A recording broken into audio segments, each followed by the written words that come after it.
Hormuzi väin, isegi kui need läbirääkimised veel käivad, on see mõnevõrra avatud, kuid diplomaatiline kahju pole sugugi lõppenud.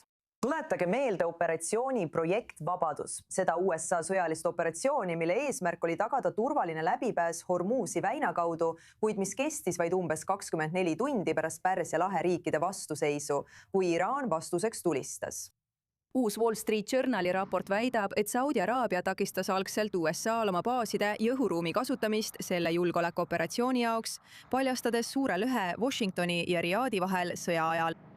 Pärsia lahe riikide jaoks seisneb dilemma selles. Nad tahavad USA kaitset, kuid ei soovi ise lahinguväljaks muutuda. Meiega liitub, et arutada teemat ja anda rohkem vaatenurki suursaadik Mark Severs, endine USA suursaadik Omaanis. Suursaadik, aitäh, et olete täna meiega kanalil I24 News English. Ma tean, et see on vaid üks raport, aga räägime sellest, mida me tegelikult kohapeal näeme. Kas on mingeid käegakatsutavaid märke, et USA suhted Saudi Araabiaga on pärast seda sõda muutunud või on veel liiga vara seda öelda? Ma ütleksin, et on veel liiga vara öelda ja Wall Street Journali raport ei ole nende esimene raport. Ma arvan, et nad mainisid seda lühidalt juba mitu nädalat tagasi, et projekt Vabadus lõpetati 24 tunni pärast. Sest Saudi Araabia ja ma usun, et algne raport mainis ka Kuveiti, olid keelanud Ameerika Ühendriikidel oma baasidesse pääsemise.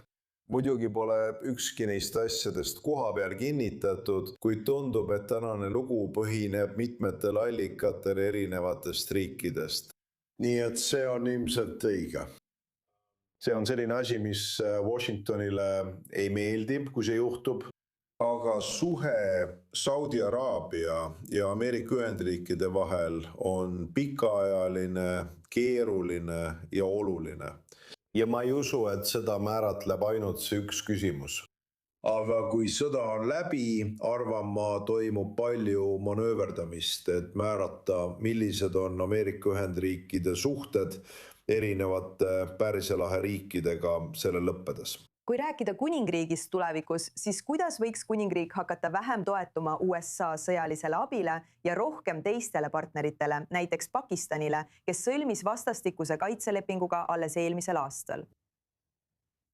Nii et Pakistan on nüüd Saudi Araabia partner ja tundub, et Saudi Araabias on mingisugune Pakistani sõjaline kohalolek. Saudi Araabiat pole Iraan juba mõnda aega rünnanud, see juhtus varem vaenutegevuse ajal. Aga vähemalt pärast seda, kui president Trump kuulutas välja relvarahu, on iraanlased rünnanud Bahreini ja Kuveiti ning isegi Araabia Ühendemiraate. Ma ei usu, et nad on pärast seda Saudi Araabiat rünnanud.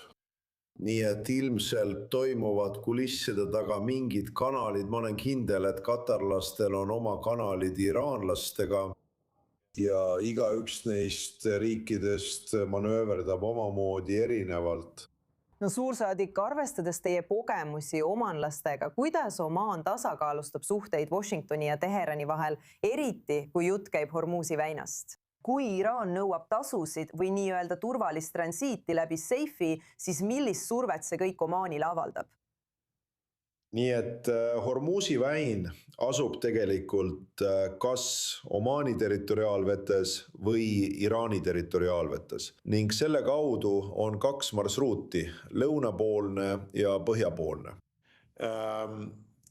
Iraanlased on sõja algusest peale, arvatavasti märtsis, pidanud omaanlastega läbirääkimisi väina üle. Ma arvan, et esimene teade oli, et arutelud käivad. Alguses ütlesid omaanlased, et nad toetavad rahvusvahelist õigust ja on vastu katsetele kehtestada tasusid. Hiljem ütlesid iraanlased, et Omaan hakkab koos Iraaniga väinast liiklust ühiselt haldama.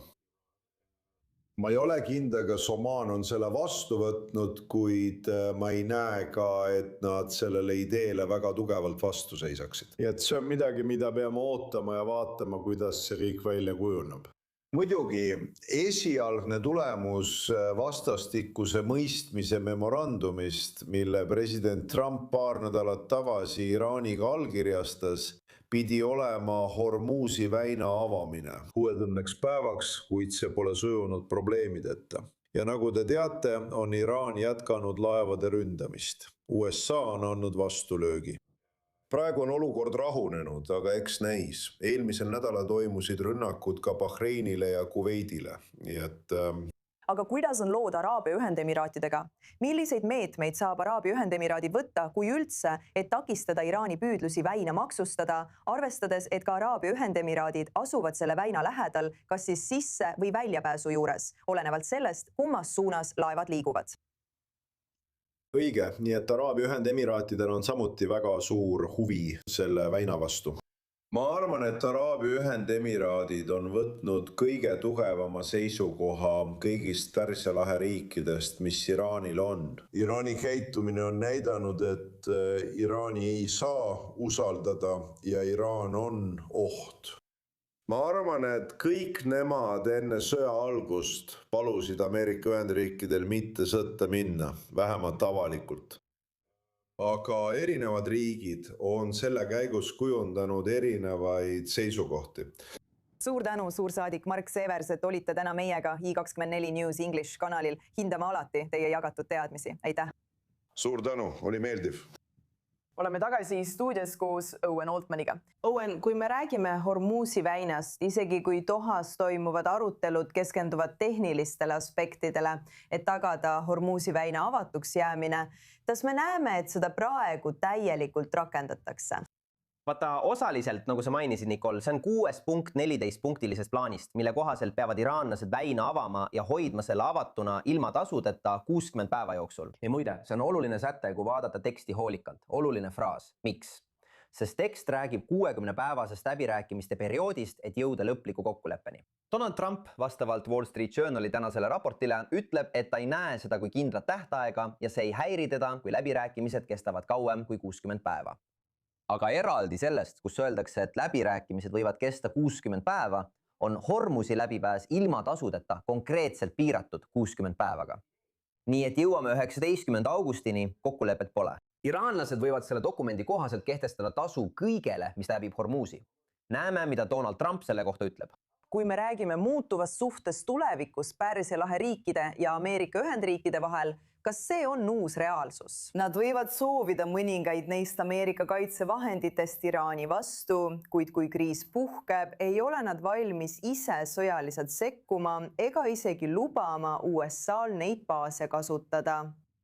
Tagantjärele vaadates ei tohiks minu arvates olla suur üllatus, et enamik neist riikidest, Nicole, ei tahtnud ise sõtta sekkuda ja olid ka kõhkleval seisukohal, et Ameerika Ühendriigid sekkuksid. Need on riigid, mis on aastakümnete jooksul üles ehitanud strateegia hoiduda konfliktidest, arendada oma majandust, tasakaalustada erinevaid jõude ja hoida tihedaid suhteid Ameerika Ühendriikidega. Nad säilitasid mõjuvõimu peamiselt raha ja geograafia kaudu, kuid suutsid hoida suhteid ka teiste maailma piirkondadega, sealhulgas loomulikult Hiinaga.